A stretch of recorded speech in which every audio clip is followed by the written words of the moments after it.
Hi, I'm Dr. Krupka. Today's video is going to talk a little bit about gluten sensitivity testing. On my last video, I talked about gluten-free diets. MSNBC.com posted an article that was somewhat critical of gluten-free diets, kind of questioning if there was any merit to it, maybe it was dangerous, why would anyone buy into this fad diet? So we dispelled a lot of those myths, okay? And I appreciate you guys watching. I got a lot of good feedback from it. But one of the more common questions I got was, how do I know if I'm gluten sensitive? How do I know if I need to be on a gluten-free diet? So today's video is going to address gluten sensitivity testing. So maybe you've been tested before and told you weren't sensitive, but you don't really believe that. Maybe you can't get anyone to take you seriously enough to actually do the testing in the first place. I'm going to tell you what your options are. First of all, when we talk about allergies, and in this case food allergies, skin testing comes up quite a bit in my office when I'm discussing this with patients. So skin testing, when you go to the allergist, they would inject your skin with small amounts of different antigens and try to determine to what you're allergic.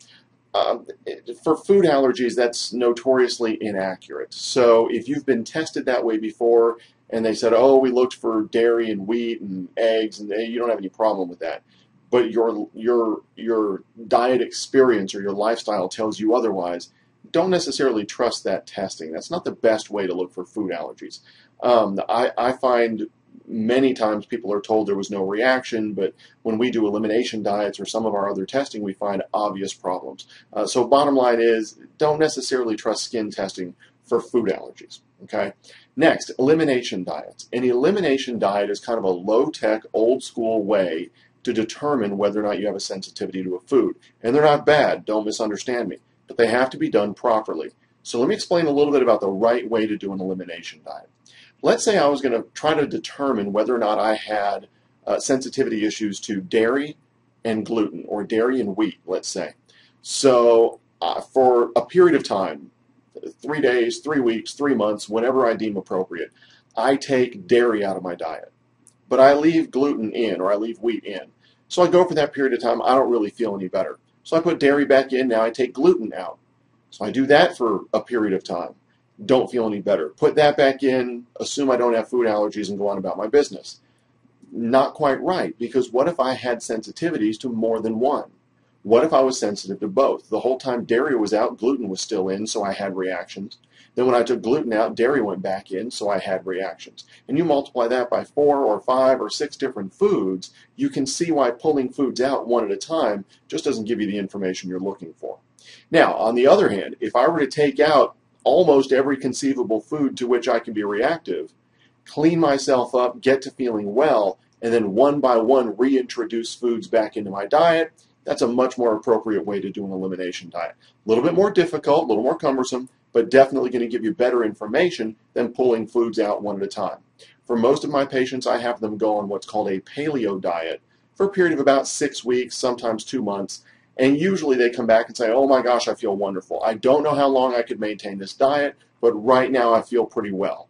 Well, then we start reintroducing foods to see what their reaction is as we reintroduce those. Much cleaner way to get it done. You'll get much better information that way. So the only drawback for gluten is when you do an elimination diet, when you pull gluten out of your diet, sometimes it can take up to 5 or 6 months to really see the full effect of having gluten out of your diet.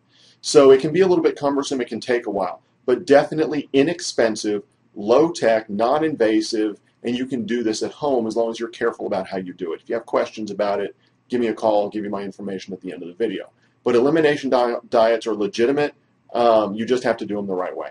Now let's talk about antibody testing, or IgA testing as it's frequently done.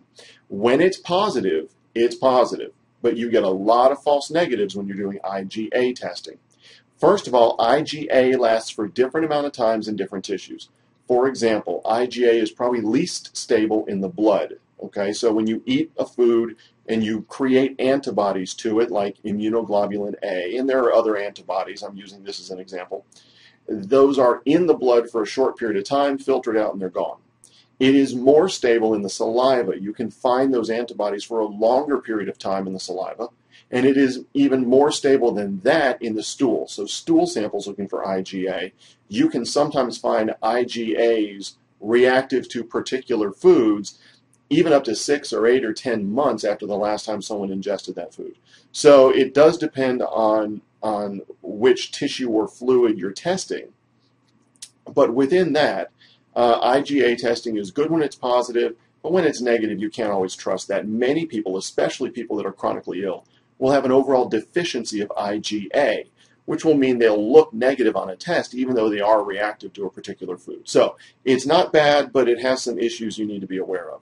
Celiac testing. Sometimes people will go to their family doctor and say, oh my gosh, I think I've got a gluten allergy, and so they run a celiac panel on them. Maybe they even do a biopsy of the small intestines, and they tell them, no, you're fine, you don't have a gluten problem. Well, celiac disease, if you remember from my last video, we talked about it. Celiac disease is one particular manifestation of a gluten allergy.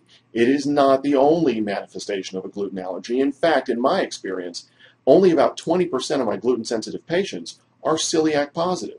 So 80% of them have downstream effects other than celiac or outside the small intestines. So celiac testing, while it's good to identify an active celiac case versus a non-active celiac case or a dormant celiac case or a non-celiac case, it's not great at determining who has a gluten allergy or gluten sensitivity and who doesn't. Okay. Now, genetic testing. We do a lot of this at our office. It's a cheek swab, so it's relatively non-invasive. You send it off to the lab. They send some information back.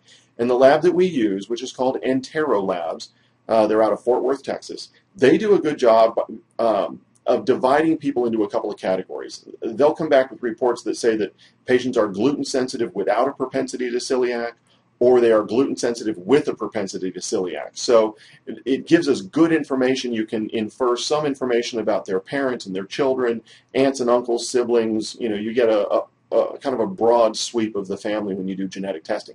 But it does not determine whether or not you're having a current reactive issue with gluten. It just talks about your propensity and whether or not you should stay away from gluten, whether you are likely having a reaction. If you combine genetic testing with the IgA testing, you kind of get a nice, almost best of both worlds kind of mix. The IgA is looking for a current active reaction, and then the genetic testing is looking for genetic potential for that reaction. So that's a nice way to cast a broader net to see if you can get a better reaction on people or a better set of data to tell them whether or not they have an issue. That's what we do more often than not in our office, but that's not what everybody does. So I hope that cleared up some of your questions on gluten sensitivity testing. There are lots of tests out there. There are several labs doing the genetic test.